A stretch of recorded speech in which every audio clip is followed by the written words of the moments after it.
Well, it's extremely quiet. How about a big hello to everybody in Tampa, Florida? Listen, I'm just here to say the prayer, but it can't be that quiet, all right? So, as this governor always does, he puts God first in everything that he does, as should we. So if you would please join me and bow your heads as we pray to our Lord above. Dear God, please provide providence to our governor as he takes on the states and shows the way of Florida's freedom. Please, God, help those sheriffs that we're about to honor today and highlight their support. Make sure that your hand guides them as they provide safety and security as first responders in making our state safe. Dear God, please provide providence over the state legislators, Ashley Moody, and every other elected official who's up here as they take on the charge of protesters and those who believe that they have a better way. May God bring you into the light, protect Florida, and continue to bless Ron DeSantis. In your name, we pray.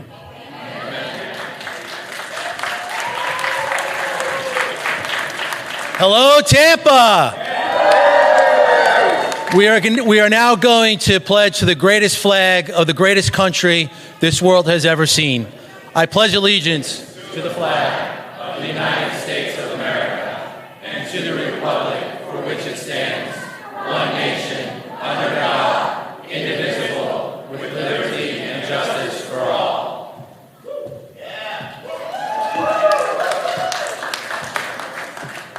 Man, it is great to be here today.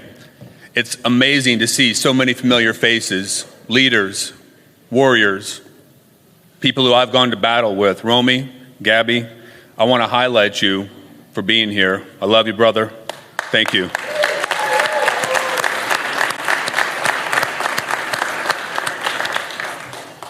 Friends, we're here today to talk about a couple of things that are near and dear to my heart. One is leadership. In hard times, we need strong leaders. We need battle-tested leaders. We need people who have been there, done that, and come back for more. But we also want to talk a little bit about safety and security. This is our home. First and foremost, I'm not a state senator. As much as I love being a Green Beret, I am not a retired Green Beret. I am a dad, and I am a husband first and foremost. And I will not fail, thank you. And I will not fail in the mission to protect and provide for our families. And we're here today to talk about security. Let's look at what's going on in our world right now. Because of the Biden crime family and all the crazy things they're doing, we see the CCP in Russia pushing out there. Their teeth and claws are bared. China is on a new long march to take back and dominate the world. That's not what we want. That's not the American way, right?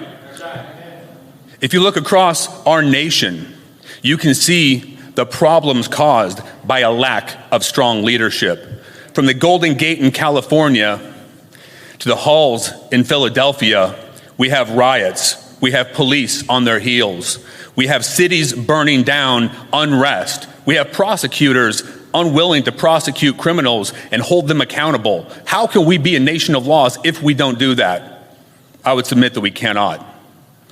Across this nation, we look to one space. Here in Florida, what do you suppose our number one export is? Tourism? Nah, man, it's freedom. We know what's right.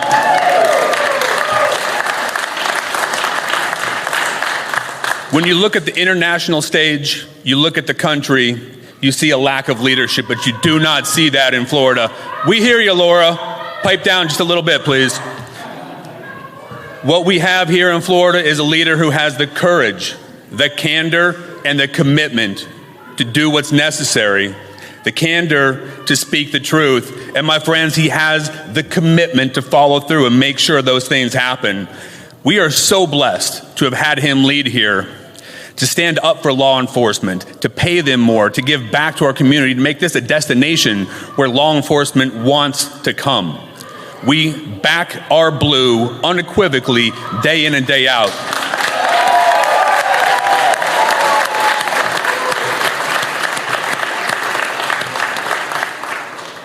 Because we know that leadership matters. And that leader is Ron DeSantis, and he will.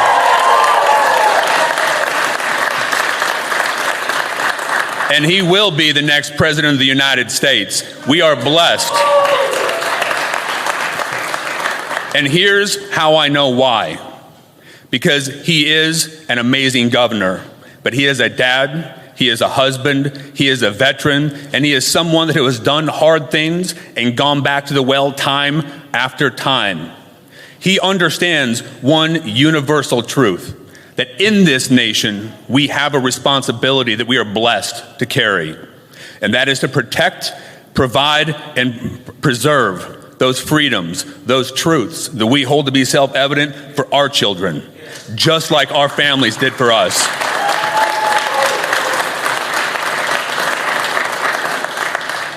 And as we go about our days, understand that he is doing this willingly, going to the well time and time again. And he's blessed to have other people stand beside him. Our Attorney General, Ashley Moody, is here today, and I get the honor of introducing her. And along with her, we have a few of the sheriffs. 60 of 67 sheriffs support our governor because they understand what he's doing.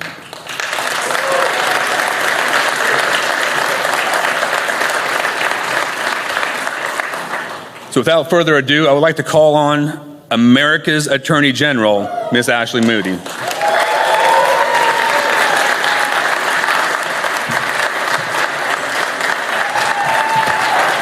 hello. I brought some backup with me. Some of America's finest right here. We're standing here strong today. And if you'll look at the list of the law enforcement leaders across the state of Florida that have come out strong for Governor DeSantis, they are Republicans, they are Democrats, they are independents, but they know he is the leader this nation needs to ensure we have a backbone of blue and stability throughout these United States of America.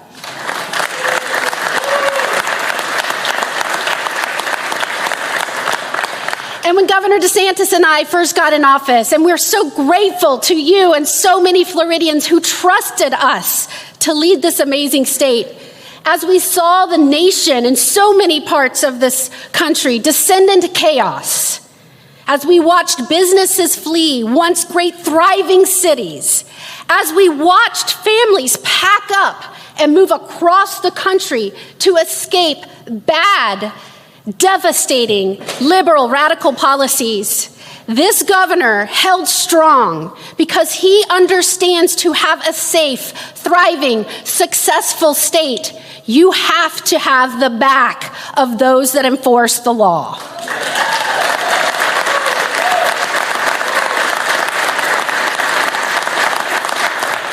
And it didn't matter if it was a corporation or a radical activist that sought to undermine or disrespect law enforcement. Governor DeSantis never wavered, never backed down. He always stood strong. And when other parts, other leaders, other jurisdictions defunded, demurred in the face of chaos, he stood resolute and said that will never happen in Florida. And as we watched all of that insanity take place, he ensured we did the opposite of defunding. We funded, we gave raises, we gave training programs, we gave bonuses to move here. We did housing programs for cops and their families. And this is what is great about Governor DeSantis. He does not just talk. If you're a Floridian and you've watched the last 4 years, he does not just say, I've got their back. He digs in, gets the job done. I call him DeSantis the doer. DeSantis the doer. And so as other law enforcement agencies across this nation face devastating, unsafe loss of ranks, in Florida, we have waiting lists to get in. Half of our waiting lists are officers from other nations that we've convinced to move to Florida to be a Florida hero. And they are happy to do it and escape the nonsense policies from California, New York, Philadelphia, Los Angeles, Portland. They want to move to a state of sanity and common sense and leadership under Governor DeSantis.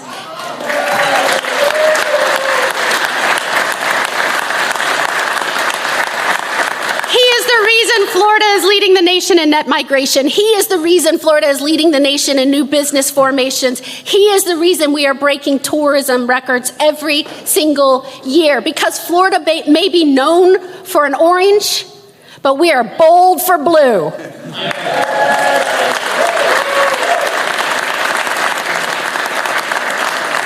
And that is why you see so many of our law enforcement leaders around this state standing up for him when he stood up for them. And when he stood up for them, you know who he was really fighting for? Floridians and their families and our communities and our way of life and the future of this great state. So without further ado, I want to bring up one of our truly heroic law enforcement leaders, Wayne Ivey from Brevard County. Good afternoon, everybody. I am honored to be standing on this stage, not only with our Attorney General, but with these amazing law enforcement officers and sheriffs that represent just a few of the sheriffs that have now endorsed Governor Ron DeSantis. 60 Florida sheriffs all understand that Governor DeSantis has been the backbone of Back the Blue. Governor DeSantis has stood with us, has listened to our challenges, has said very boldly, we are going to protect our citizens, we are going to protect our state, and we are going to partner together to get it done. Governor DeSantis, like each of us on this stage, understands that government's one and only responsibility is to protect its citizens. He understands that that goes as far as protecting our citizens, our cops, and our Constitution. Protecting our rights all folds into that, even the rights of someone that doesn't necessarily agree. Governor DeSantis has stood with us. Because of his leadership, we have been able to recruit incredible law enforcement officers from around the country. We've been able to take care of the incredible brave men and women that were already working in our forces to protect our communities. They say that past performance predicts performance. Well, all you have to do is look at the performance of Governor Ron DeSantis, and you know that we need him to take the Florida model to the nation.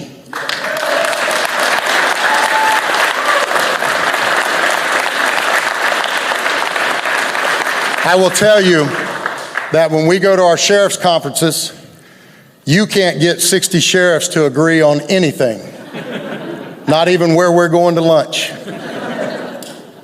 But 60 of us have united behind this governor. 60 of us understand that we need him to fix the crime problem that's plaguing our nation. And it's ironic that that crime problem is plaguing our nation, but Florida is at an all-time crime rate low.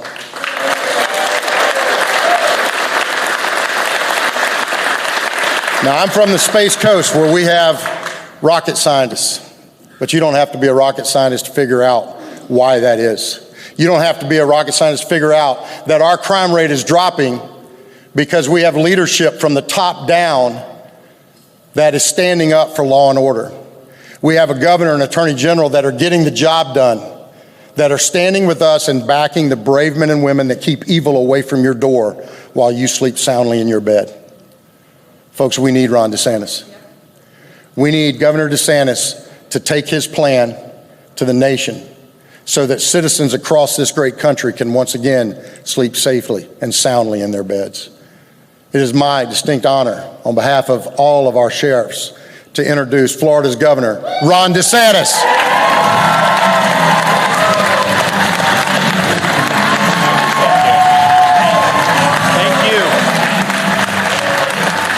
Thank you. Thanks so much. Thank you, Wayne. Thanks to all the sheriffs. We're so glad to have your support. And thanks for all that you do to make Florida the freest state in these United States.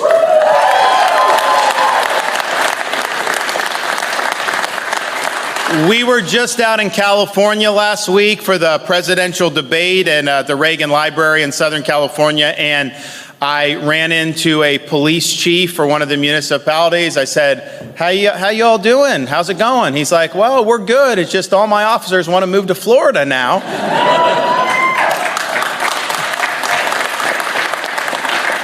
But if you look, there's a lot of problems that we see in this country, and you look at Florida, we've tackled those problems here, and we've created a place where people do want to come, not just for families, not just for businesses, but yes, to serve in uniform, and it's something that we're really proud of. You know, we were out in California, and the first thing we did was we did an event at the Veterans of Foreign Wars in Coronado in Southern California.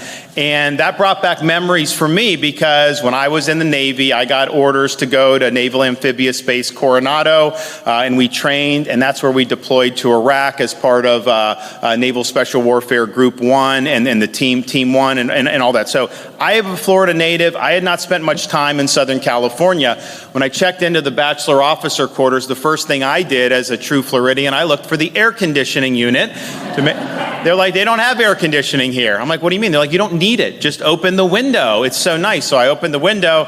There was no screen on the window, which in Florida, you know, we usually have screen because the bug. No, you don't need a screen. There's no bug. So you do that. It's just like fresh. It's great. All this stuff. And I'll never forget coming back from Iraq, going to Coronado, getting off that C5, and just, it was such a great feeling, partially to be back in America, but it was just a great, nice feeling, and I could see why people would want to live there. So my views of that, particularly the southern part of the state, were positive just on that experience. Fast forward to me becoming governor, and even though I was born and raised here, I never remember seeing any California license plates in Florida. We start seeing all these California license plates coming to our state. And a lot of my supporters were concerned about this because they didn't like, are we going to import Berkeley to Florida and then turn it into different? No, we can't do that. Well, it turns out most of these folks were so fed up with what was going on out there that they pick up their lives, their businesses, their families, and they move across the entire continental United States. You did that. There you go. You did that too. You did that too. From California? Okay. Yeah. And so you're seeing that. So that you moved too? Okay. From California? Michigan? Where? New York, Rhode Island? New Hampshire? Where? Nevada? California? Where in California? Oh, San Francisco. You? Where? South Africa. You know, it's a good point. We were the focus of freedom, not just for the United States, for all over the world during COVID. We had people coming here.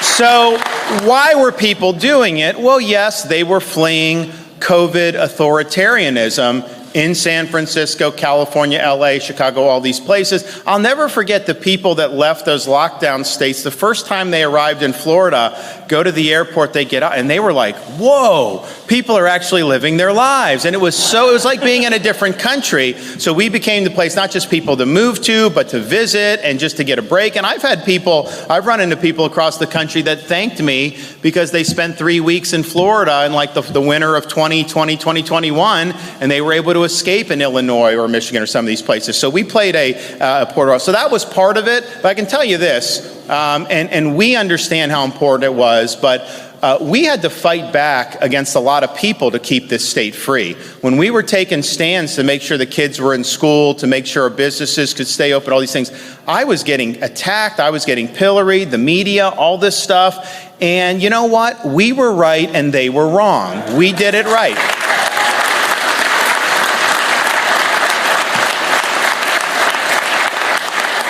Now, I was doing an interview when I was out in California, and it was Bill Maher on HBO, and he said, you were right, you didn't get the credit you deserve for what COVID, all that stuff. But, what I said back was, honestly, I don't want credit. What I want is the people that push those policies to be held accountable for what they did.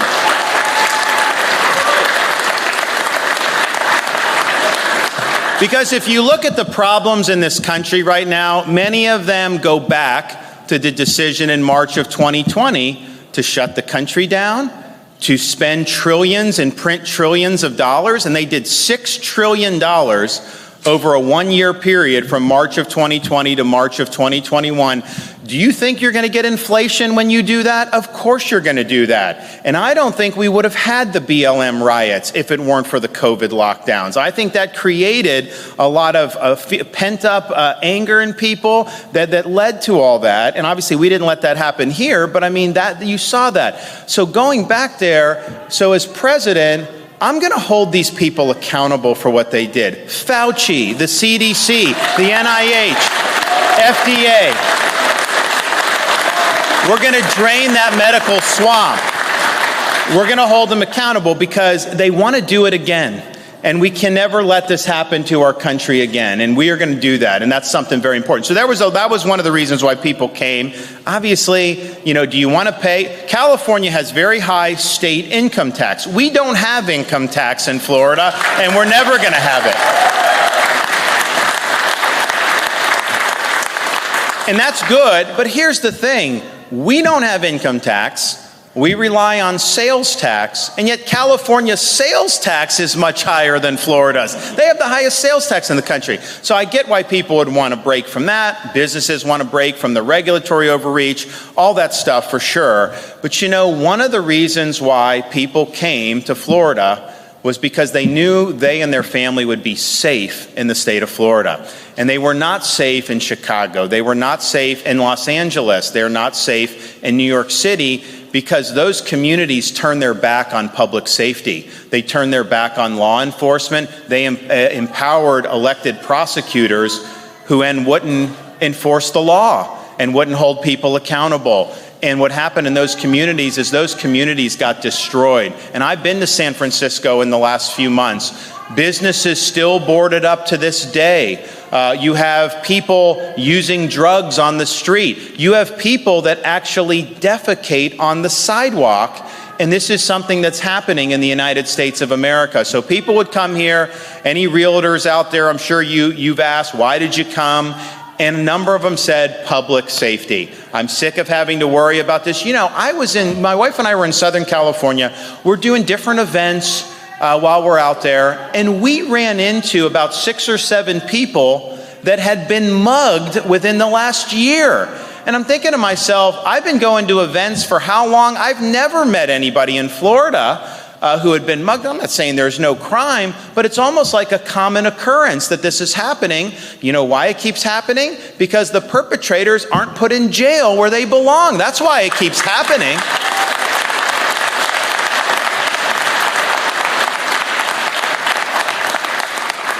So this country needs to take a page out of Florida's playbook when it comes to law and order. We need law and order in this country more than ever.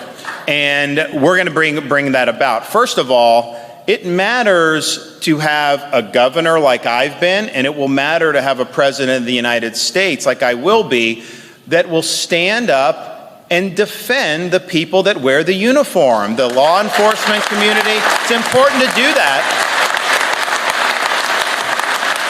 They don't get a lot of support in some of these cities. Obviously, their budgets have been slashed. You've seen a lot of attacks on police. And then you have prosecutors that won't prosecute. You have no cash bail where they get put right back on the street. So put yourself in that position. If you're a police officer in one of those jurisdictions, you get no support, you get blamed. You can risk your life to apprehend somebody dangerous. They get put right back on the street. You got to do it all over again 2 weeks later. It's not good. Morale is low. And of course people aren't gonna want to be involved in that. And so we see that happening.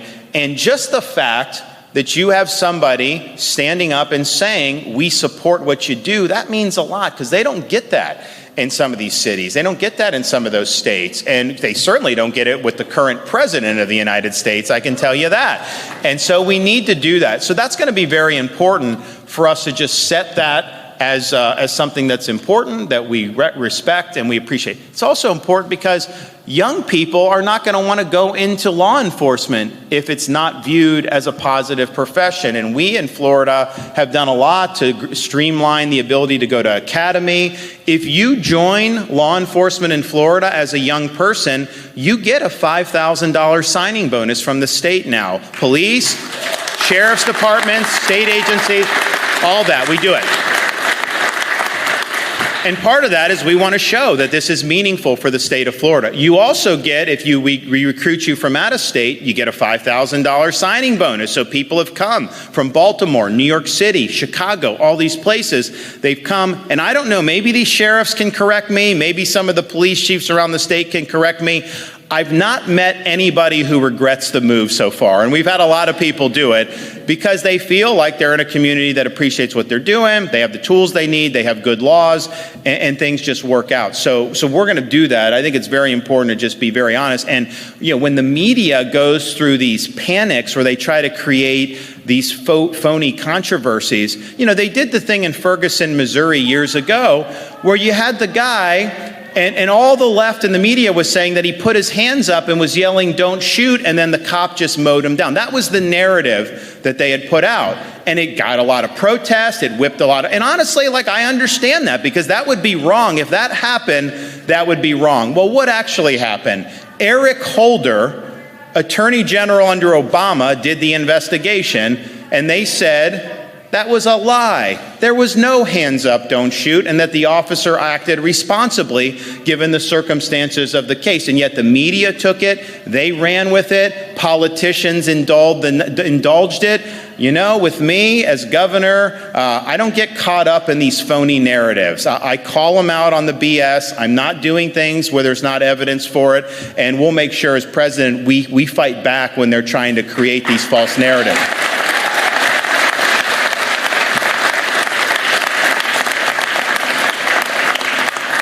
The other thing that we're seeing across the country are laws being implemented designed to give the criminals the ability to be back on the street after they're committing very dangerous crimes. They've eliminated cash bail in New York, in Illinois. They just did it in Los Angeles. This is going to be a carousel. People are going to be out. They're going to commit more crimes. They're going to be out again. And some of these judges are very weak with how they're treating these folks. We need to hold people accountable for their criminal misconduct. And that should apply everywhere in this country.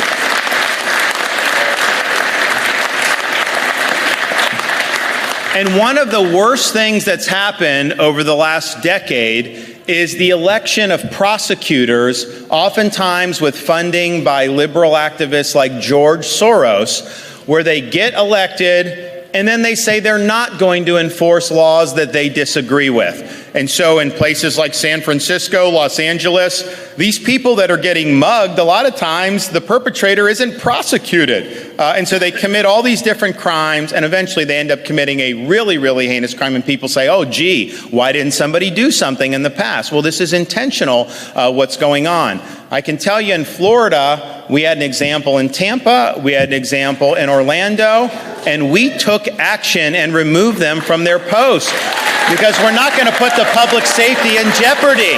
It's not going to happen in the state of Florida.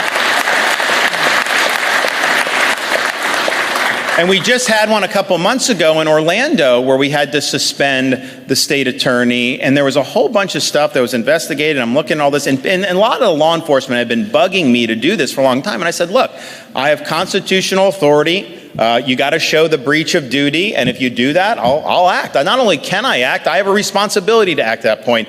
And they did, and this was somebody who was flagrantly not fulfilling the oath of office, putting people back on the street. It ended up with 2 police officers shot in the face with some guy that should have been behind bars a long time ago. And I can tell you this, that decision that we made in August, that decision has saved lives in Central Florida. No question. No question.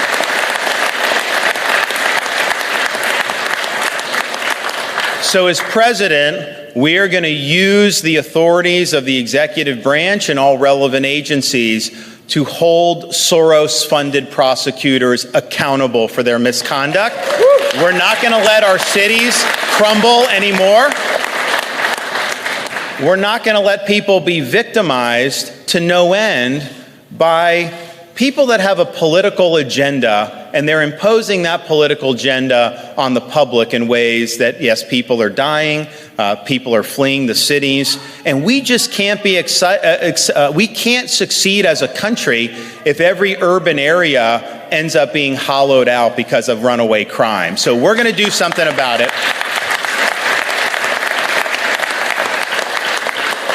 And my promise is very simple. Whether you live in a red state, whether you live in a blue city, whether you live in a blue state, it shouldn't matter. The people that commit crimes must be brought to justice. They must be put in jail when they're committing serious crimes. Every American family has the right to be able to work hard and raise their kids in peace. With stability and with law and order. And we're going to make sure from sea to shining sea that the rule of law once again prevails in this country, and that people have a chance to do well regardless of what party is elected to be the mayor or to be the prosecutor. And that's going to make this country much stronger. We're going to get that done.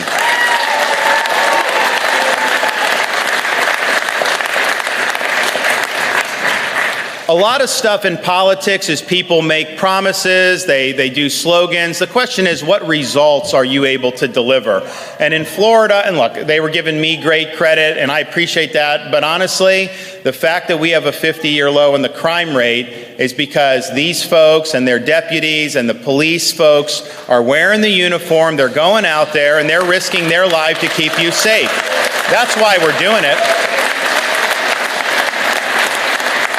So we're proud of having a 50-year low in the crime rate. We're proud to hold people accountable. We just had a law go into effect that authorizes the death penalty for pedophiles, and we're proud to be pushing forward on that.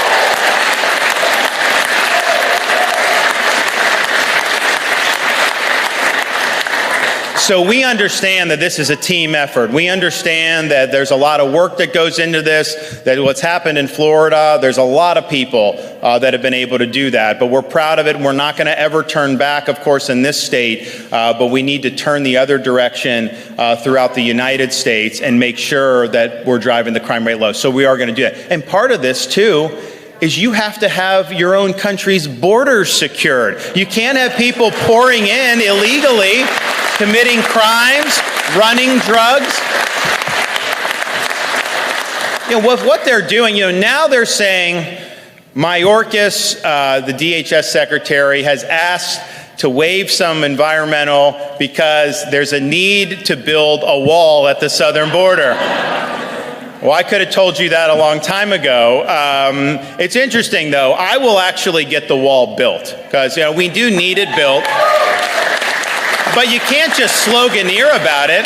You actually got to get it done. And so we were in Iowa on Sunday. Donald Trump was there doing a rally, and he started talking about his famous promise to build the wall, have Mexico pay for it. And obviously that didn't happen. He said, well, look, there was never any way I could make Mexico. He's like, you can't just ask them to pay. There was no legal mechanism to get it done. He's like rationalizing this. That was not what he said at the rallies in 2016. I was there for those rallies. He was there. But it's also not true. You actually can get Mexico to pay for the wall. How do you do it? No, you don't just go to them and demand it. What you do is you impose fees on all remittances that are sent back to Mexico and other countries. It's billions and billions of dollars that we would be able to raise and then put towards building the border wall. So one of the things I like to point out to people is every promise I made as governor, I've delivered on 100%. I'll do the same as president. But not only that, I'm going to deliver on other people's promises. So I will follow and deliver on Donald Trump's promise to build the wall and have Mexico pay for it. We'll get that done too. But what they're doing at the border, what the cartels are doing at the border, they're running in product and they're killing tens of thousands of our fellow citizens every year. And look, we've got problems. Addiction is tough. We're actually, Florida, we're the only state in the country, I believe, or one of the few, where we've actually had a decline in the overdose rate in the last year. And that's because we have a program that we put in place called the Coordinated Opioid Response Network, the CORE network, and it's worked. But it's tough. It's a tough issue. The thing with the fentanyl, though, is they put that in all these different things now. You can have somebody that doesn't even use drugs.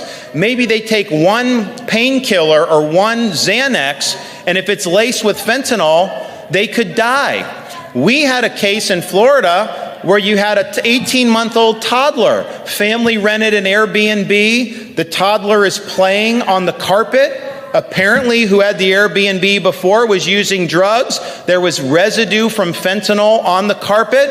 The baby came in contact with the fentanyl residue, and the baby died as a result of that. So can you imagine, as a family, going to do some vacation, you check in, you have an 18-month-old just playing around, and all of a sudden they drop dead because of this poison that was left on the carpet? This is wrong. This should not be happening in the United States of America. So yes, we're going to declare the border to be a national emergency on day one.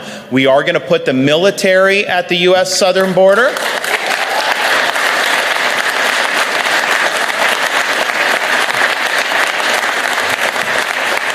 We will build a wall. We'll stop the invasion. We'll make sure that you have remain in Mexico. When people know they're not just going to be let in, it changes behavior. In Florida, we have boats that try to come into South Florida from places like Cuba and Haiti. Coast Guard is supposed to interdict, and they actually do a good job, but they don't have enough people. So I don't know, a year ago, we put in our boats to supplement in the state. So they come, you interdict, you turn them over to the Coast Guard, they bring them back to Haiti or whatever. And guess what? Once they know that they are not going to be able to come illegally, the number of people who even try to come by boat has plummeted as a result of that. And so enforcement works, and we're going to do that. It's going to make a big difference. But what I'm going to do that other presidents have not been willing to do is you have to understand what's the root problem of what's happening with the border. It's actually a lot of things, but the biggest problem are the Mexican drug cartels and what they're doing, because they're facilitating this migration. They're making money off bringing people over. They're sex trafficking people, human trafficking,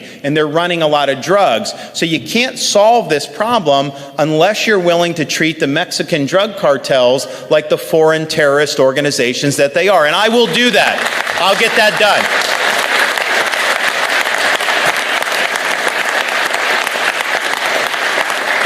And that means they are invading our country. They are killing our people. The president, as commander-in-chief, not only has the right, the president has a duty to fight back with lethal force. And that's what we're going to do if they're coming. And I was actually down, if you go to the border, obviously most of it's wide open. There are places where there are walls or barricades. And there was one place where it's pretty high, steel beams, and these guys are like working at the foot of the wall. I'm like, what are you doing? And they're like, we're patching up the hole that the cartels cut in it. So they literally will cut a hole in the wall, bring the fentanyl in or whatever they have, and nobody does anything to stop them. And so what I said, I'm going to have people stationed. We're going to have whatever we need in terms of the infrastructure.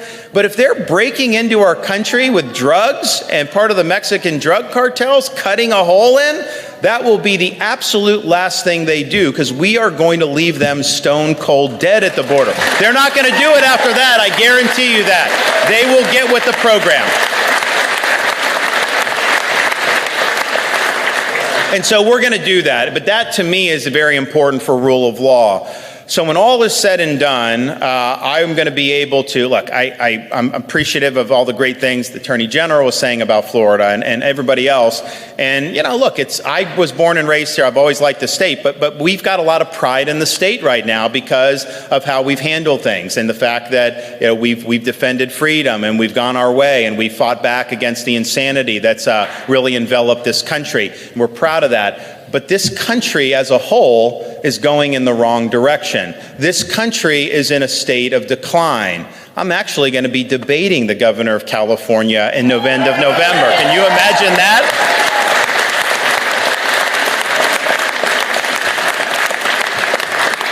And that debate, it's not as much about Florida, California, because, that debate is over. People are leaving there and moving here. You can't argue with that when people vote with their feet. But I think about the future is California really represents the petri dish for leftism in America. What Biden and his crew are doing, they're about 3 or 4 years behind where California is.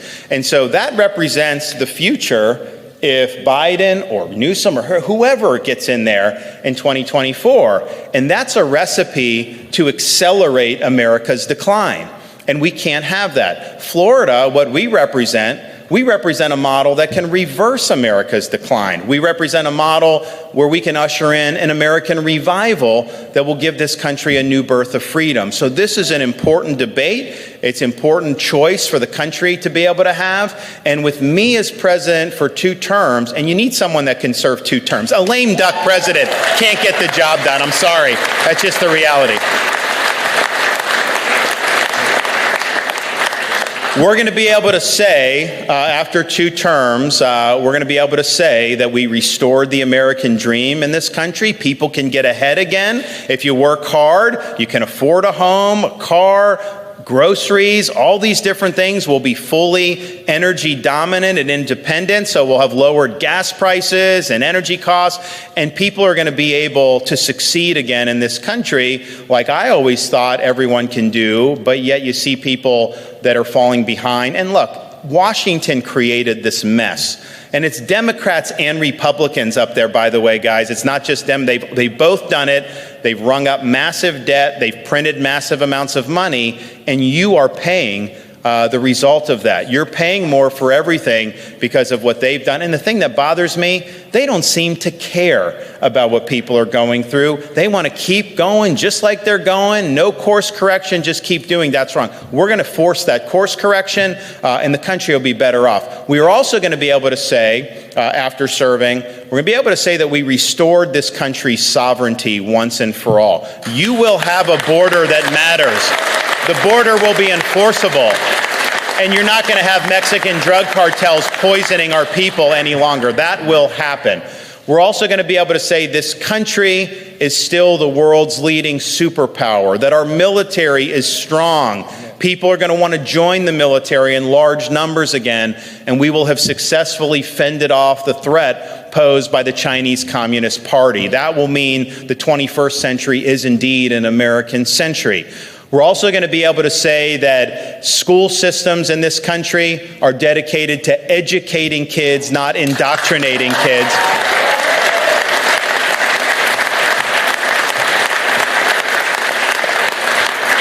We'll be able to say that the rights of parents are once again respected in this country. We're going to be able to say that kids are being taught to understand our Constitution and what it means to be an American, and we will leave the woke mind virus in the dustbin of history where it belongs.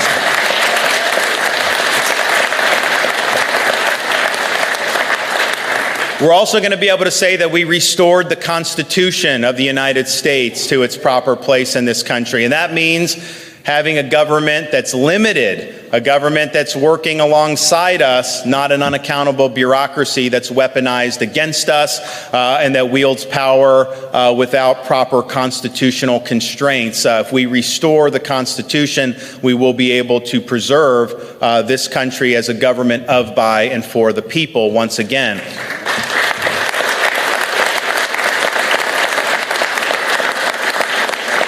And finally, we will have restored, in every community in this country, we will have restored the rule of law, we will have restored public order, and I don't care where you live, I don't care who's getting elected, in every corner of this country, the bad guys need to be brought to justice, and the good guys need to be protected, and that's exactly what we'll do across the country.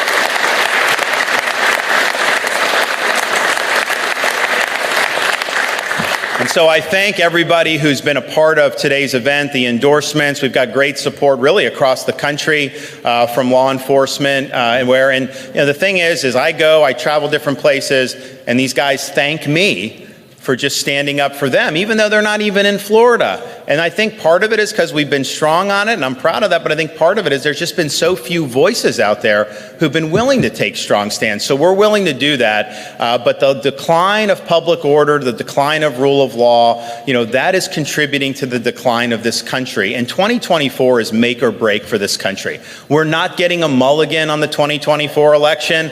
The time for excuses is over. We have to make a decision. Are we going to be the first generation of Americans to turn over to our kids and grandkids an America that's less free and less prosperous than the one we inherited? I am not willing to do that. I have a 6, a 5, and a 3-year-old. My wife and I want them to be able to grow up in America where they have the same or greater opportunities that we had growing up. And look, I grew up right across the bay in Dunedin, Florida. I can tell you, if you went back, do we have anyone from Pinellas County here? Yeah, Dunedin. All right, there we go.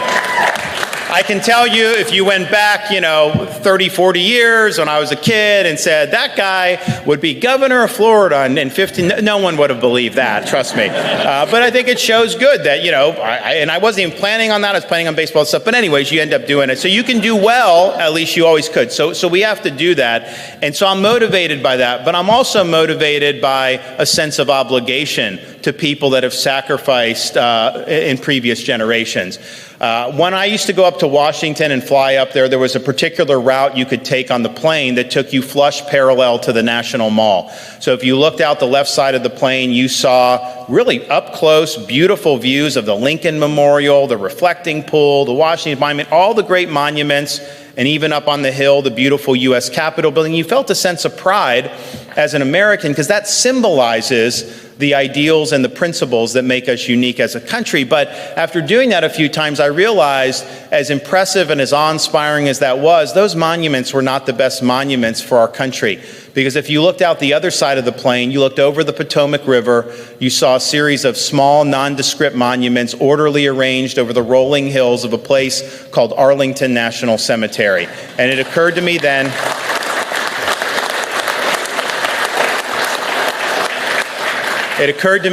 and I believe now, you can have the best Constitution in the world, you can have the best Declaration of Independence in the world. These things do not run on autopilot.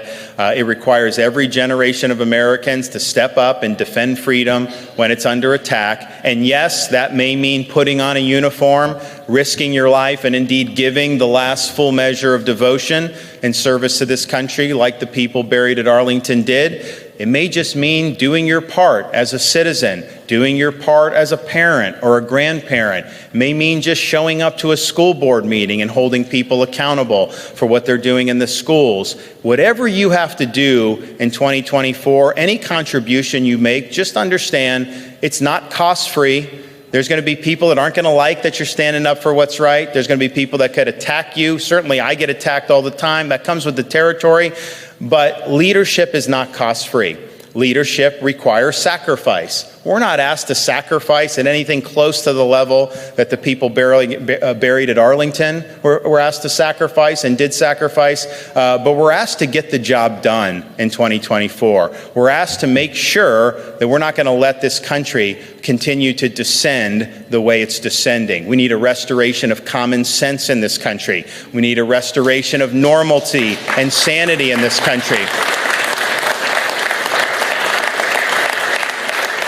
And we will get the job done. We will get in there, and everything I promise I do, I do. I don't make promises that I can't keep, but I can promise you we will get in January of 2025.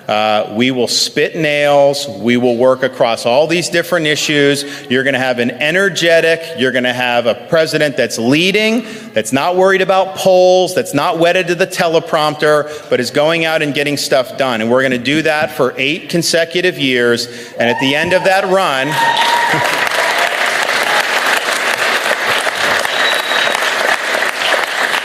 at the end of that run, we are going to be able to say that we restored America to what President Reagan called the shining city on the hill.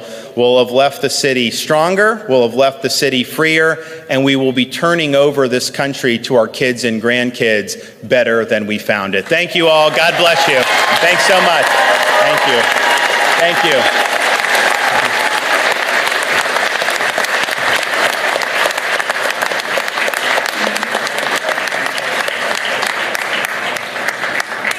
Oh, thank you. Thank you. Bright futures help you go to college. Okay, good deal. Yeah, we're excited about that. And where are you from here? Pennsylvania originally, then Rhode Island, and Florida. When did you move to Florida? 2 years ago. Okay. Oh, good. Okay. You know, honestly, I don't like talking about me. You know, I go out and like people say, talk about military, talk about this stuff, talk about your kids, all this stuff. I like focusing on you. But I will say, realtors will tell me, like, this is the first time I've ever had people come saying that they came to a state because they like the governor. When has that ever happened before?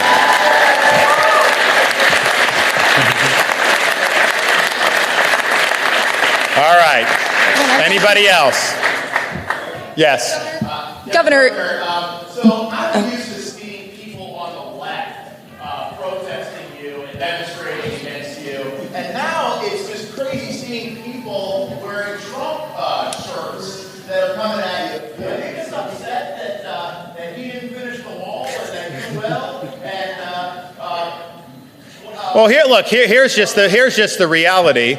If you want to know who's done more to actually implement and deliver on America First policies, the person that's done that more than anyone else in these United States is right here, me. That's just the reality. That's the reality. Governor, hi. You and Donald Trump have gone back and forth in the last few days over who turned Florida red. Do you believe that you have more support here in the Sunshine State than the former president? Well, he won by 3, I won by 20, so I don't know what you think is better. Yes. I support you, but how are you going to get the votes? He fills stadiums. Not anymore. Not anymore. Yeah. So here's the thing. Like, how do you actually win? And we won the best election that any Republican governor candidate has ever done in the history of Florida. We have supermajorities in the legislature. We flipped the Hillsborough County Commission to Republican. Who thought that was possible?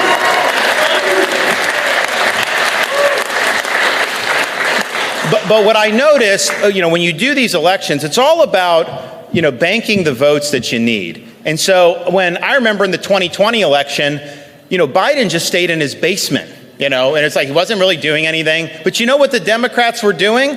They were cleaning our clock in Nevada and Georgia. They were harvesting votes. They were doing all this stuff. Now, we banned ballot harvesting in Florida, and it should be banned. It's wrong. But I'm going to tell you this, as your candidate, if harvesting is allowed in a state, I'm harvesting. I'm going to get the votes that we need to win. I'm not going to fight with one hand tied behind my back.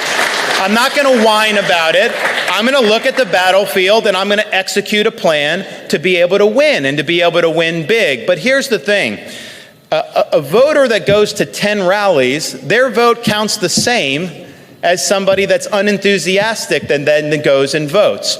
And we just have to understand that. And people will act like 2020, they're like, Biden was such a disaster. But here's the thing. I don't think anybody voted for Biden, okay? They were voting against Trump. That was why they did it. I mean, let's just be honest. He energized Democrats. You could have John Kennedy walk through the door right now, and he wouldn't energize Democrats as much as Donald Trump does. That's just the reality.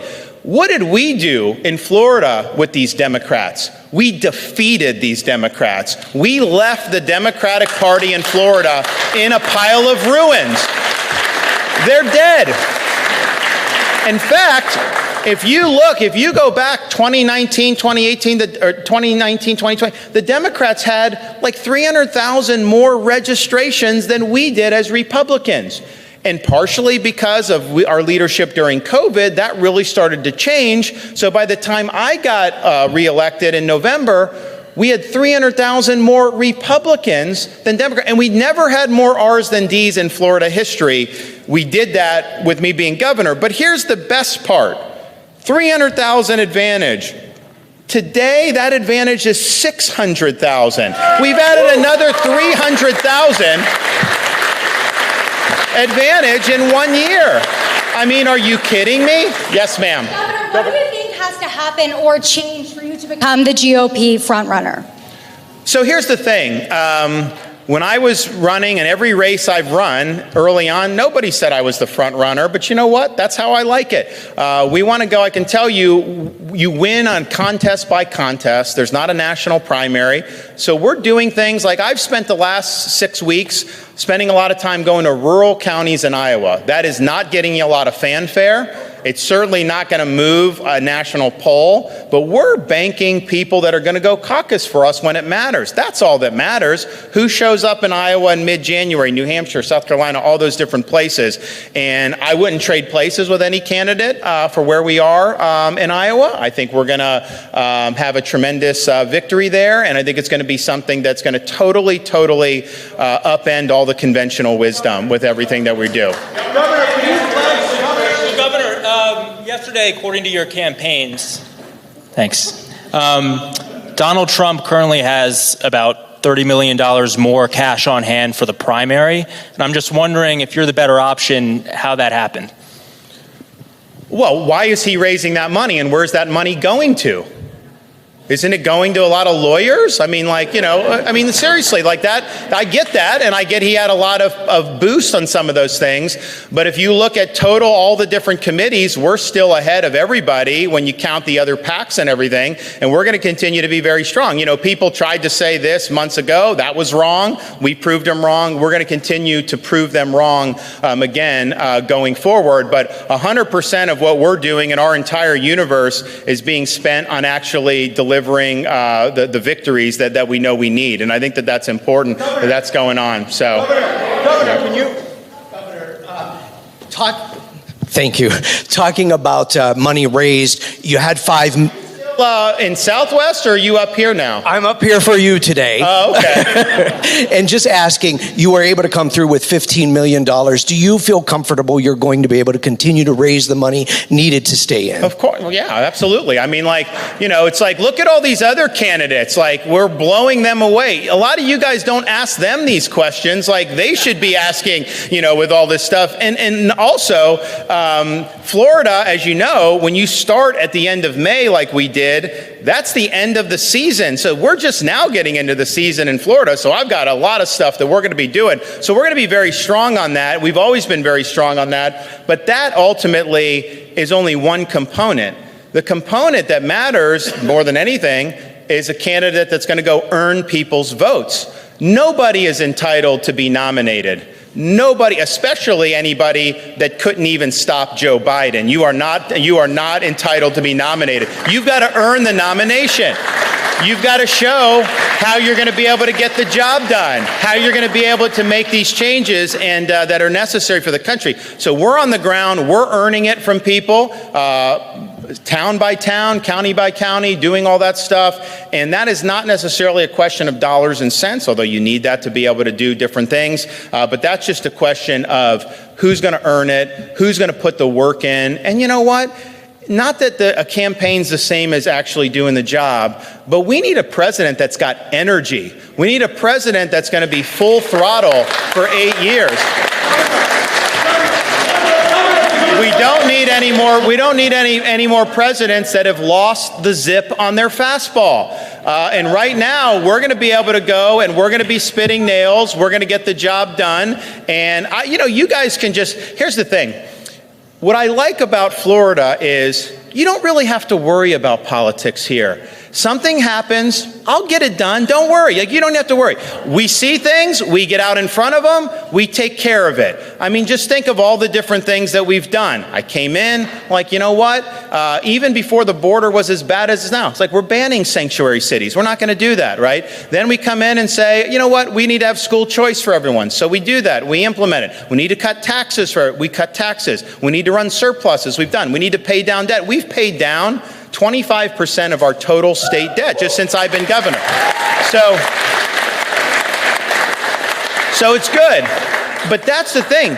Critical race theory. We eliminated in our K through 12 schools.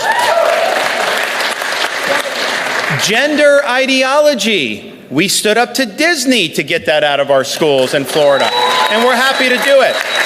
So I think we need to get the country back to where, political controversy is not dominating our lives, not dominating our society. And so with me as president, it's just going to be wake up, execute the mission, go back, tuck my kids in at bed and say, read them, go back the next day, execute, come back and do it. It's all about delivering results. I'm sick of the fanfare. I'm sick of the entertainment. Politics is entertainment. I'm sick of all the distractions and all the hoopla and all this other stuff. Now is the time to focus 100% of our energy on the American people and what we need to do to turn the country around. Thanks, everybody. Thank you.